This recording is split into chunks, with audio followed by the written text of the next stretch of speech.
Mr. Vice Chairman, sir, at the outset, I must express my thanks to the honorable members on both sides of the House who have participated in the discussion on the sixth five-year plan document. Honorable members will very kindly appreciate that within the short time at my disposal, it will not be possible for me to clarify all the points which they have raised during the course of the discussion. I am going to confine my remarks to certain important aspects of the discussion. Though I have taken note of almost all the points which honorable members made during the course of the discussion. At the outset, I must also say that one of the honorable members was pleased to ask what is the purpose of having this kind of a discussion 1.5 years or almost 2 years after the plan has started. I do not know whether honorable member do recollect that my predecessor Mr. Tiwari had circulated a note to all the members of this house, particularly about the sixth plan framework, and he expected that the honorable members will be able to send their remarks to the minister and also to the planning commission, so that before the draft document of the sixth plan is prepared and finalized, their views could be taken into account. How many members sent this kind of information is a matter which I will have to inquire into, but that exercise was gone into, and now the plan was finalized in February 1981, and thereafter we have taken the earliest possible opportunity to see that the plan is discussed in both the houses. Para. Sir, I am aware of the fact that the international situation and also the internal situation in which this sixth five-year plan has been finalized will definitely have some kind of an impact on the plan document as it was prepared, and how we will be succeeding in trying to avoid the adverse effects it might have on the achievement of the physical targets that we have set for ourselves at the end of the sixth five-year plan. Para. Sir, there are 3 points which were mentioned by all the honorable members.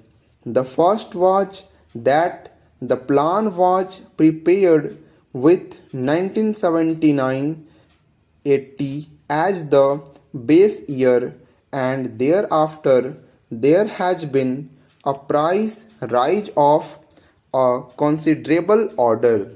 Para.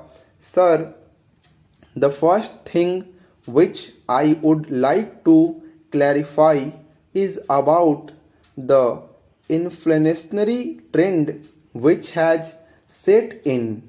One of the honorable members, Sri Shankar Ghosh, a very experienced member of this house, who had also been in the planning commission and knows the intricacies of how the things are being worked out, has been pleased to state here that the rate of inflation is very high, and added to that the balance of payments position is going to be very bad compared with the percentage that we have worked out for the sixth plan as a whole. For imports for the first year, the import will has risen very high. Then how is the assumption going to be correct? That is the point, and a very valid point, which he raised during the course of the discussion. Sir, he also mentioned about the Honorable Finance Minister making his speech at Kanpur, wherein he seems to have made a reference that a little inflationary trend is a kind of stimulant to the economy. Para. Sir, the inflationary trends we cannot view in isolation. Honorable Sri Shankar Ghosh will definitely agree with us that there are two factors which will have to be taken into account. The first factor is the international situation which is now obtaining. Secondly, whether we like it or not, we have to import the oil products. If they are to be imported, can we take a serious view of the situation? That is a thing which I am sure most of the honorable members there will be able to appreciate. The second aspect is, why is it that we have such a high import bill in 1980-81 when the plan itself commenced, and when we were talking in terms of 9% immediately in the very first year it jumped. I am sure that most of the honorable members are aware of the fact that it is on account of the kind of legacy that this government got. I would not like to dilate on that issue, but the fact of the matter is that the agricultural production had gone down.